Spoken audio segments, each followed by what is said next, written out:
प्रधानमंत्री नरेंद्र मोदी से करेंगे मुलाकात। जेपी नड्डा और गृह मंत्री अमित शाह से भी मिलेंगे योगी आदित्यनाथ। यूपी में नई सरकार के गठन पर भी होगी चर्चा। थोड़ी देर में हिंडन एयरबेस पहुंचेंगे सीएम योगी। हिंडन एयरबेस से यूपी सदन होंगे रवाना। तो इस वक्त की अहम जानकारी आप तक पहुंचा रहे हैं, जहां सीएम योगी आदित्यनाथ आज दिल्ली के लिए रवाना होंगे।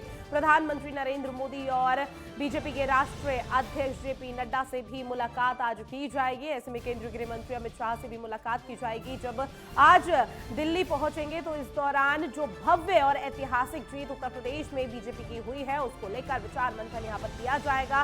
किस तरह से 5 साल के कार्यकाल को आगे यहां पर और बढ़ाना है, और ऐसे में यूपी में नई सरकार गठन को लेकर भी चर्चा की जाएगी। थोड़ी ही देर में अब से हिंडन एयरबेस पहुंचेंगे सीएम योगी आदित्यनाथ, जहां हिंडन एयरबेस से यूपी सदन होंगे रवाना। तो दिल्ली दौरे पर योगी आदित्यनाथ है, जो कि कई मायनों में काफी खास माना जा रहा है, क्योंकि एक ऐतिहासिक जीत यहां पर हुई है। कई तरह के मिथक यहां पर अब यूपी बीजेपी तोड़ती हुई नजर आई, और ऐसे में अब खबरें ये भी सामने आने लगी है कि जो ऐतिहासिक जीत और जिस तरह से पूर्ण बहुमत के साथ एक बार फिर यूपी बीजेपी एक सत्ता में काबिज हुई है, उसी तरह से भव्य शपथ ग्रहण समारोह का आयोजन भी किया जाएगा, जहां तमाम आला नेता भी मौजूद रहेंगे।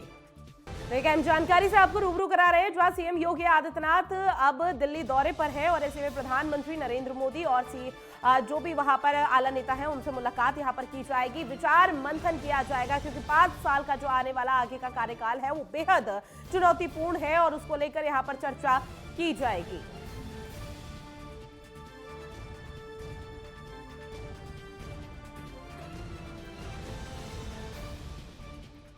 और इसी खबर पर ज्यादा जानकारी के लिए राजकुमार चौधरी हमारे साथ दिल्ली से लाइव जुड़ गए हैं। राजकुमार जी, लगातार हम देख रहे हैं कि सीएम योगी आदित्यनाथ दिल्ली दौरे पर किस तरह से यहाँ पर जो कवायद है वो यहाँ बढ़ती हुई नजर आ रही है, क्योंकि 5 साल का जो कार्यकाल आने वाला है वो बेहद चुनौतीपूर्ण है। लेकिन इन सब के अगर बात की जाए तो किस तरह की चुनौती यहाँ पर देखी जा रही है सीएम योगी के लिए, और किस तरह की जानकारी मिल रही है कि कब तक दिल्ली पहुंच जाएंगे?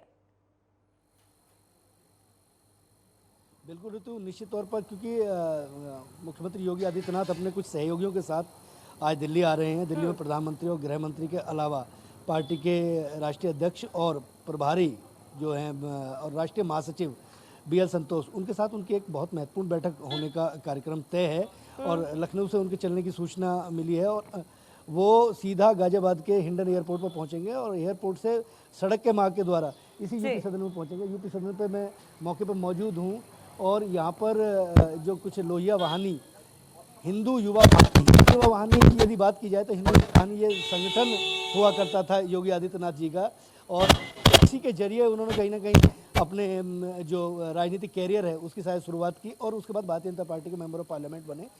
क्योंकि हिंदुओं की बात करने वाली चीज़ें हैं, तो अपने जो नेता हैं उस नेता को यहाँ पर कहीं ना कहीं स्वागत के लिए लोग आए हुए हैं, और बाकी लोगों से कुछ बात करने का प्रयास करेंगे। यहाँ के प्रदेश अध्यक्ष हैं, उनको सीधे बात करेंगे। यहाँ आप लोगों के आने का मकसद क्या है?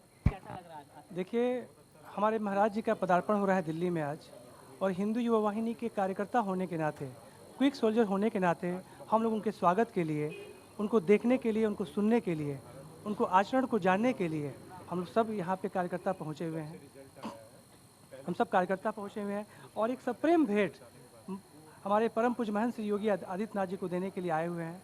मैं चाहता हूं हमारा वो सप्रेम पे स्वीकार करें। देखिए ऋतु, देखो भावनात्मक लगाव होता है, और ये जो तस्वीर है, ये तस्वीर कहीं ना कहीं खुद बयां कर रही है कि मुख्यमंत्री योगी आदित्यनाथ को इस तस्वीर में प्रधानमंत्री नरेंद्र मोदी कुछ समझाने का प्रयास कर रहे हैं, कंधे पे हाथ रखकर। और लेकिन क्योंकि भावनात्मक लगाव होता है, और जिस तरीके से प्रचंड बहुमत की सरकार उत्तर प्रदेश में आई है, उसके बाद ये सब चीज़ें तय होनी। लेकिन आज जो यहाँ पर मशवरा होना है उस पर कहीं ना कहीं पूरी निगाह टिकी हुई है, और क्योंकि तमाम तरीके की कल इस्तीफा देने के बाद जिस तरीके से मुख्यमंत्री योगी आदित्यनाथ ने इस्तीफा दिया, क्योंकि ये एक कानूनी प्रक्रिया है, अब तमाम जो पावर्स हैं वो पावर्स राजभवन के पास पहुंच जाती हैं। राजभवन तय करेगा डेट कि किस डेट को उन्हें शपथ ग्रहण के लिए आमंत्रित करना है, लेकिन उससे पहले पूरा खाका तैयार किया जा रहा है, क्योंकि जब प्रचंड बहुमत की सरकार आती है तो कैसे किस तरीके से एडजस्ट किया जाए। और क्योंकि भारतीय जनता पार्टी एक संगठन है, और संगठन को देखा जाए तो उसके बहुत सारे ऐसे उपक्रम हैं कि जिनके जरिए जिनका राय मशवरा करना, क्योंकि एक आम सहमति जब बनती है तो बड़े उसके परिणाम सार्थक होते हैं। शायद इसी रणनीति के तहत ये जो आज बैठक है यहाँ पे आयोजित की जा रही है। मुख्यमंत्री योगी आदित्यनाथ यहीं पहुंचेंगे। सुरक्षा व्यवस्था के पूरे अगर दिखाने का प्रयास करें तो इसी मार्ग से ये पूरा रास्ता है, इस रास्ते को पूरे आधे किलोमीटर से पूरा कवरअप कर दिया है। और उसके अलावा उत्तर प्रदेश पुलिस का बम डिस्पोज स्क्वाड दस्ता और यहाँ पर पुलिस के जो कर्मी हैं, क्योंकि ये उधर जो गेट नंबर 2 है, हम लोग इस समय गेट नंबर 1 पर हैं ऋतु, ये गेट नंबर 1 है, इसी से एंट्री हो गई, गेट नंबर 2 से एग्जिट होता है। तो उधर भी सुरक्षा की भारी व्यवस्था की गई है, क्योंकि प्रोटोकॉल के तहत यहीं पर जब कभी उत्तर प्रदेश का मुख्यमंत्री, जो भी मुख्यमंत्री आता है वो मुख्यमंत्री यहीं पर ठहरता है और यहाँ पे मंथन चिंतन मनन होगा। आज मुख्यमंत्री योगी आदित्यनाथ का दोपहर तक यहाँ रहने का कार्यक्रम अभी तक प्रस्तावित है और उसके बाद भारतीय जनता पार्टी के मुख्यालय पर भी एक बहुत महत्वपूर्ण बैठक होनी बताई जा रही है।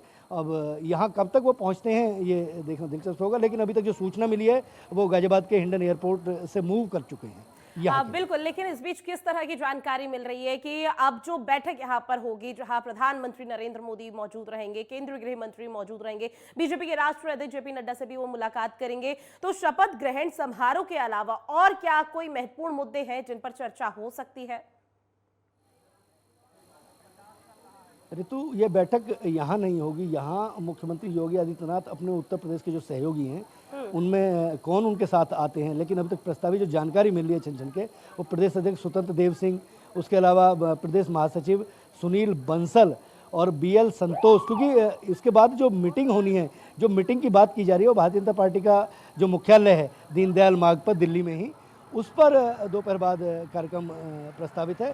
यहाँ मुख्यमंत्री योगी आदित्यनाथ आएंगे और अपने सहयोगियों के साथ बैठकर बातचीत करेंगे। और जहाँ तक आपका मूल प्रश्न है, क्योंकि बहुत सारे ऐसे लोग हैं कि जो चुनाव 11 मंत्री उत्तर प्रदेश में हारे हैं, उसके अलावा अगर पश्चिम की बात की जाए, पश्चिम में जो गन्ना मंत्री थे, क्योंकि गन्ने की बैठ थी, गन्ने के रेट बढ़ने थे, गन्ने की पेमेंट को लेकर बहुत सारी ऐसे मांगें थी जिन मांगों को पूरा करना था। शायद इस आक्रोश का सामना सुरेश राणा को करना पड़ा है और सुरेश राणा चुनाव हार गए हैं। अब पश्चिम में किस तरीके से साधा जाए, क्योंकि अगर एक सहारनपुर से लेकर अगर बलिया तक की बात की जाए तो उत्तर प्रदेश बहुत बड़ा प्रदेश है। 75 जनपद हैं, 80 लोकसभा सीटें हैं, 403 विधानसभा सीटें हैं, 403 में 285 विधानसभा सीटें जिनमें जीते हैं, उसमें किस तरीके के किन किन लोगों को एडजस्ट किया जाए, कौन किस प्रोफाइल में फिट बैठ सकता है, इस पर तमाम मंथन चिंतन मनन चल रहे हैं। और एक जो अंतरंग सूत्र हैं उनसे एक जानकारी मिली है कि ये एक सूची जो है, ये सूची आज प्रधानमंत्री नरेंद्र मोदी और उसके अलावा पार्टी के जो राष्ट्रीय अध्यक्ष हैं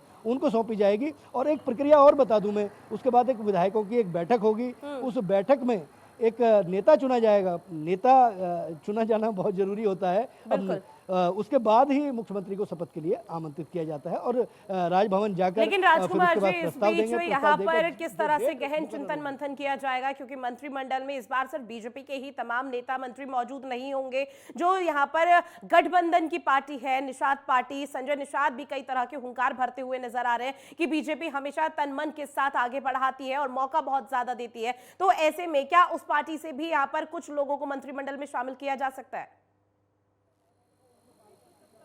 बिल्कुल, निश्चित तौर पर इसमें कोई दो राय नहीं है, क्योंकि आप अगर थोड़ा सा फ्लैशबैक में जाएंगे के अधिकारी का, तो प्रधानमंत्री नरेंद्र मोदी ने अपने एक स्टेटमेंट में कहा था कि सरकार जो बनेगी राजग की सरकार बनेगी, उत्तर प्रदेश में राष्ट्रीय जनतांत्रिक गठबंधन। और गठबंधन का मतलब, गठबंधन धर्म का पालन करने का मतलब ये होता है कि जब कुछ बंटवारा होता है तो उसमें कहीं ना कहीं उनकी हिस्सेदारी हो।